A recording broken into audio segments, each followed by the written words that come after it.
All right, Shalom. I'm going to start by giving all the praises, glory, and honor unto Yahweh, Ba'ashem, Yahushai, Ba'ashem, Arachak, Double honors to the elder apostles and bishops at the great millstone that rule well.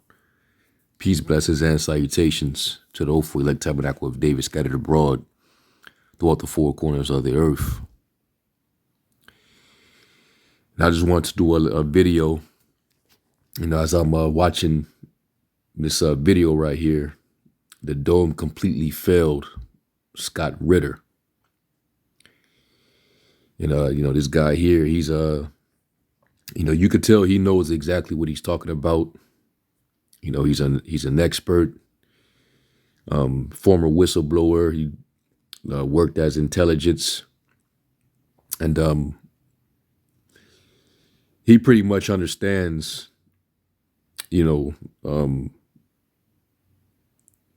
war strategy. He knows about preparation and defense in a line of war. And, based on his analysis,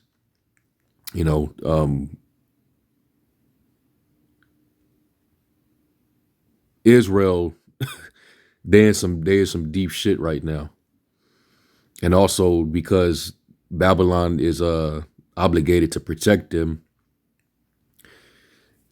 Israel is dragging America into deep shit.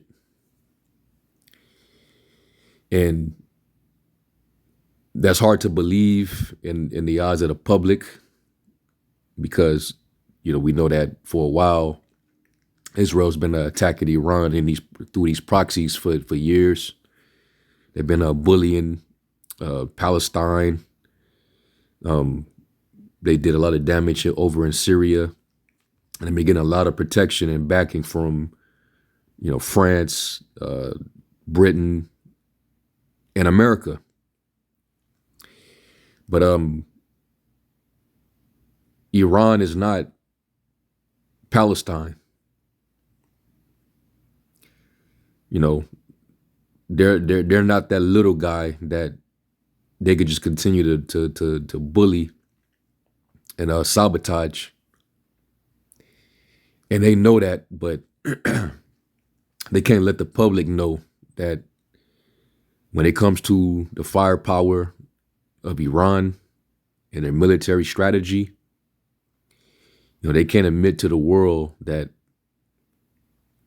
you can't compete. Now, initially, when this whole thing broke out, the narrative was that Iran shot all these missiles off, hundreds of them, over 300 missiles launched, and barely anything got through. Everything got basically shot out the sky, got intercepted. And I was disappointed. I'm not going to lie. When I first heard that narrative before, all the facts came out. But this guy, Scott Ritter, he put everything in perspective. And now it all makes sense. Iran, they did something strategic. They shut off their little shit, and it didn't cost them too much to do so. And they overwhelmed the Israeli missile defense system. All right. And out of all those hundreds of missiles, a few of them got through, and they hit their target. They hit the military base, the same military base used in the attack on the consulate in Damascus. So they just showed the world that Iron Dome is not what you think it is. All right. It doesn't hold the power that the world believes. And they're showing you that we can touch you even just with our little shit. Imagine with the more sophisticated, the more powerful things that we're sitting on. And they got a war criminal that's over them right now with all the pride, and he's not going to stand down. Even when you got UN You got Biden. They all trying to basically tell this dude to sit his ass down, and he's not budging. So this is what's gonna cause Babylon and these nations to get dragged into this war, and that's Jeremiah 49. Let me get that, and then I'm gonna just play this clip. Let's go to we're gonna use the KJV.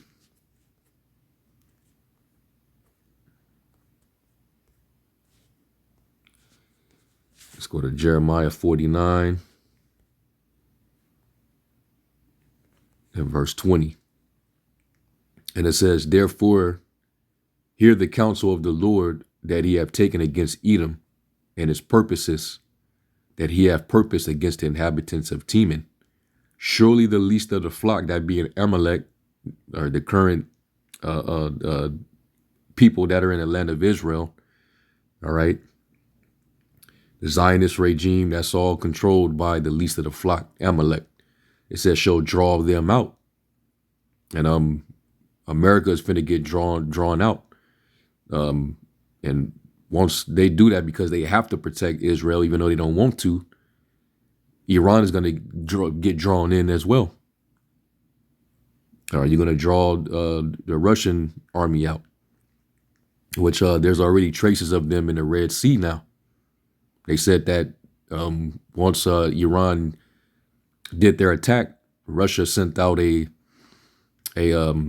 supersonic missile ship out to the sea in that region, just in case the Israelis tried to immediately retaliate. And as we saw so far, they've been talking about retaliating, but they ain't did nothing yet. And it's been days now. Usually they have no problem returning fire, you know, but right now it's a reason why they keep talking about retaliation, but ain't nothing happened yet. Wonder why. It says, surely he shall make their habitations desolate with them. And I'm pretty sure they trying to talk sense into this dude, Netanyahu, but, you know, it's going to go through one ear and out the other. All right. And, you know, that shows you that the wisdom of Edom is perishing, because, you know, this guy, his pride and ego is in the way. And, you know, he's not thinking long term. He's not going to think about this, the citizens, the civilians. All right. That pretty much you're putting them in a line of fire now. And that's why you got all these protests going on over there in the land of Israel. They're protesting Netanyahu. They want him up out of there. So you got uproars of the people. And then over here in the States, you got these anti-Israeli protests in the country, which I believe, you know, might be set up, you know, to you know, draw in, you know, I really believe that, because they've been pushing the narrative that, you know, something might happen here in the States, you know, especially with Iran talking about retaliation. They was expecting Iran to do something over here in the States. But now you see people that are protesting, and they, you know, putting up their pro-Palestinian flags. And then you got the migration crisis. You know, you got the immigrants storming out, and they're having protest over in the NYC because they got barred out of a luxury hotel. So you would never know, and Esau can use that. So if he calls a false flag, you know, he can point the finger. He got somebody he can blame. All right. But anyway, this event is what's going to lead to this moment. All right. We know that the second woe is past and the third woe come quickly. All right. So without further ado, let me just play this clip real quick. Yesterday, Sunday, the 14th of April, breaking news, Confrontation with Iran is not over yet, says Israeli defense minister. The confrontation between Iran and Israel is not over yet, Israel's defense minister said on Sunday following Tehran's attack on Israel the previous night. Quote, the state of Israel was attacked with hundreds of missiles and unmanned aerial vehicles, and the Israeli Defense Force thwarted this attack in an impressive manner, Gallant said, urging Israelis to remain alert and attentive to the instructions published by the IDF and Home Front Command. The defense minister stressed that Israel must be prepared for every scenario. Together with the United States and additional partners, we managed to defend the territory of the state of Israel. Very little damage was caused. This is the result of the IDF's impress. So this is exactly what we were just talking about, right? So this is the story they're giving. The story is that we won this. Iran didn't do anything. It was a glancing blow. And so let me just, here's what Dave. It's like they're almost trying to act like, yeah, we got swung on, but you know, they didn't really do too much. You know, they kind of, you know, they skint my chin. You know, we got skint, but you know, it ain't do nothing. As if that's supposed to mean that Iran is not finna play with these guys. Like, seriously, they just pretty much did something in front of the world, and all your neighboring enemies, they all got to see that. So you know what's going down? You know what's going through these other nations' heads? Oh, they got through to them. And then Scott Ritter, I believe it was him that brought it out. He said it didn't really cost them that much to fire off on Israel, all right? But it cost Israel a lot to defend against that attack. It took billions, and they still got hit. Are they going to keep getting all this money to defend themselves against Iran? America ain't going to keep giving them all this money, man. They already getting billions, and America is completely in debt. America is spread throughout, fighting all kind of proxies. You're helping NATO with Ukraine, but then now the Ukraine, they feel like they being left out because now the focus is back on Israel. You focused on Taiwan over China. So it ain't looking too good. And right now, what the Lord is doing is he's preparing them for battle. Let's go to Obadiah.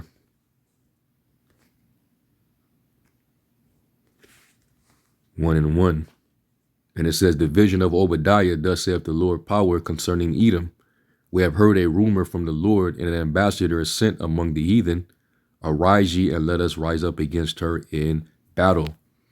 And now that they saw what just happened with Israel, all right, with Iran firing and actually getting through their Iron Dome and actually damaging their base, they're now even going to be more emboldened. All right, them Houthis, they finna mount up even more bold. Hezbollah, all them different proxy armies over there. And it's only so much that their allies is able to do to protect them. But they just showed that we got range. We can. Your friends that are protecting you, America, all those bases in this area, we can touch with ease. So that's gonna prompt these especially these Muslim Islamic countries that don't get along with Israel. They're gonna turn up. All right, they're gonna definitely turn up, man. I mean, this is we talking about Persia. All right, this was that chest all right, of silver. They were not weak. Remember, Persia was ruled over 126 to 127 provinces. They were pretty strong until they fell. So there's nothing new under the sun. And Esau gonna have to deal wisely, which we already know Esau is losing his he's losing his prudence. Let me get Jeremiah 49.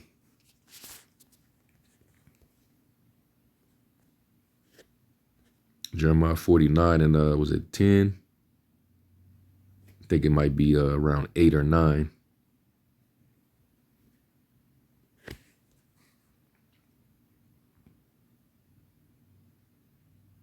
Nope.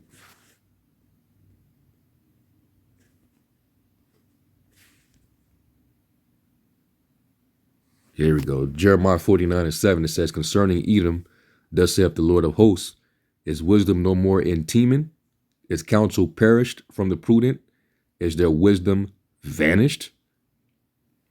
Hey, let me see what it says in the good news. It says, this is what the Lord Almighty said about Edom. Have the people of Edom lost their good judgment? Can their advisors no longer tell them what to do? Netanyahu, has all their wisdom disappeared. And it seemed like that's what's happening with them.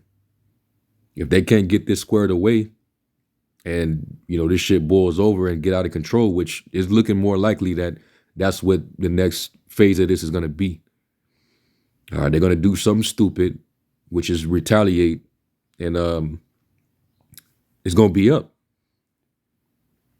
Okay, and Iran, they're pretty much, their playtime is over with. All right, they didn't took enough L's in this, and now it's official. Okay, so let me go from there real quick because I got a couple other precepts in Proverbs. This is Proverbs 20 and 18. It says, get good advice and you will succeed. Don't go charging into battle without a plan. That's in the scripture. This is in the Good News translation. All right. And I don't know. It seemed like they're not getting any good counsel. And just like over here in the States, with Biden, he's a puppet and he's making all the most unwise choices for this country. And that's why this country is losing out, being completely depleted economically, politically. The people are hurting over here based on the choices of the ruler. And now you're about to have all these uproars all throughout the country. You give them more rights and more privilege to people that's not from here over the people that have been here. So yeah, Esau losing his shit, but this is all part of prophecy. Okay. It says Proverbs 11 and 14, it says, a nation will fall if it has no guidance. Many advisors mean security. All right, so let me go back to the video. Sachs, he tweeted this out. These are the two possibilities that could happen. Israel strikes back hard. The regional war begins. The U.S. gets dragged in to help Israel, not with boots on the ground, but in every other way. Netanyahu was comfortable with this scenario, or he wouldn't have bombed the Iranian embassy on April 1st. Hawks in Washington, who have sought war with Iran for 2 decades, are euphoric. Both Ukraine and Israel get funding, but U.S. stockpiles are already stretched thin, so hard trade-offs must be made. In particular, there just aren't enough air defense missiles to go around. Both wars go from bad to worse, and Biden loses in November, or Biden tells the Israelis not to retaliate, using all of his leverage to make them stand down. The choice should be obvious, but Biden may not be capable of executing option 2, so war it is. What do you think? Yep, and guess what? War it is, because the Most High wants the war. The Heavenly Father, he's the one who mustereth the host of the battle. All right. And he's controlling these rulers. All right. To get in that spirit. Proverbs 21:1. This is all part of the Lord's counsel. Proverbs 21:1, it says, the Lord controls the mind of a king as easily as he directs the course of a stream. So the Heavenly Father is controlling them. All right. And that's why the conflict is only getting worse. And the drums of war is beating very intensely. Okay. So basically the ball now is in Amalek's court to see what they're going to do. And you already know it's not going to be wise, because that second option is easily the wiser choice, so that people don't lose more bodies, more casualties, more damage. That means more money, because you go that route with Iran, they're going to shut down the Strait of Hormuz, choke out your these oil exports. So the price of oil and energy is going to skyrocket, and you already in the financial economic bind. And the people that are mainly hurting from all this is the taxpayers. You got to continue to pay money towards them to keep aiding these people to fight. It's not benefiting no one in the long run. That's why the more this escalates, the more you're going to see these uproars, these protests. What's that in is that Second Esdras?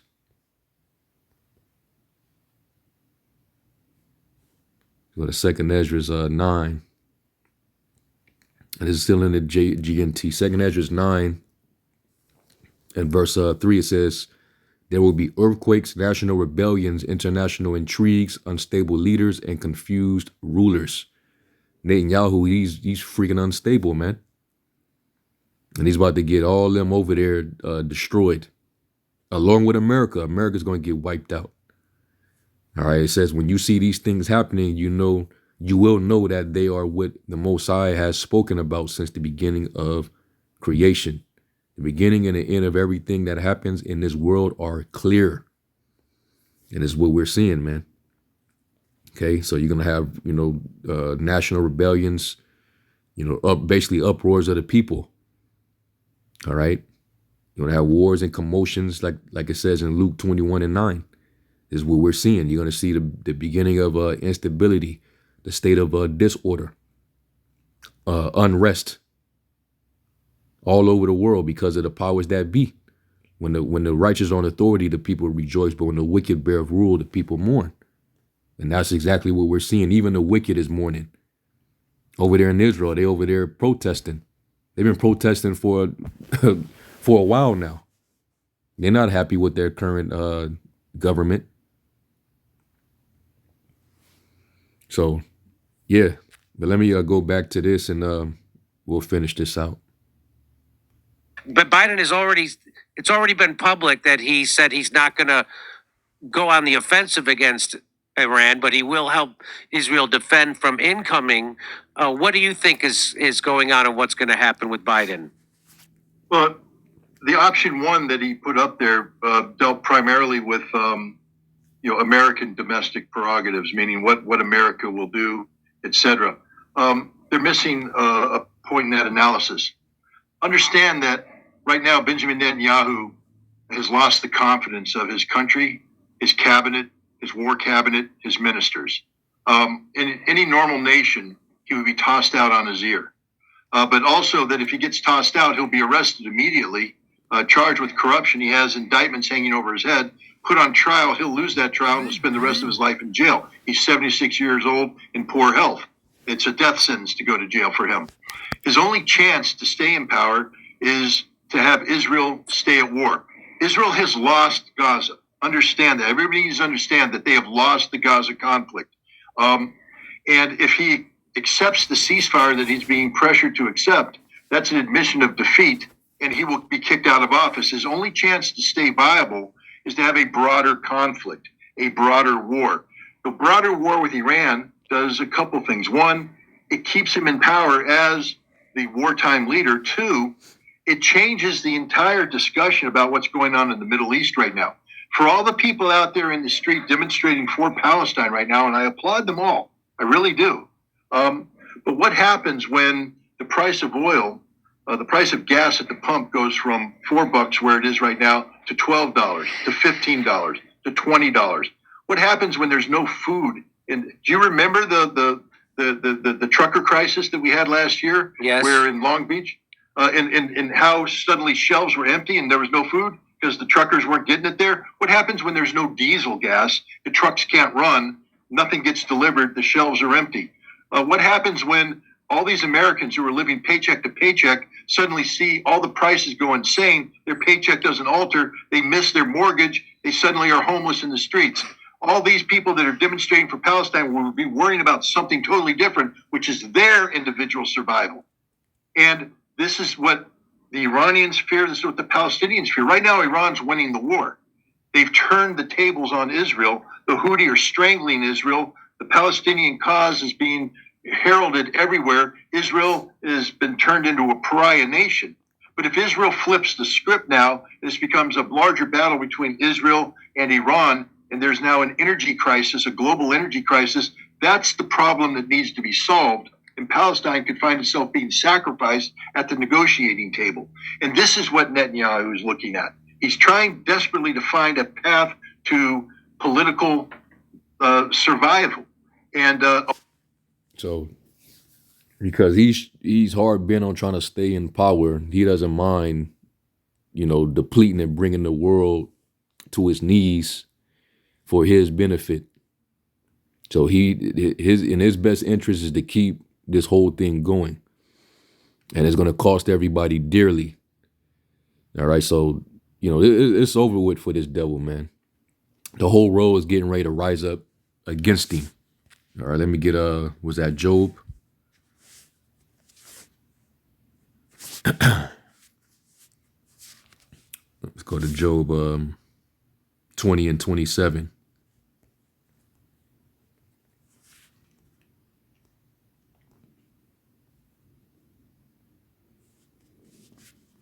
There's Job 20 and 27. It says, the heaven shall reveal his iniquity, and the earth shall rise up against him.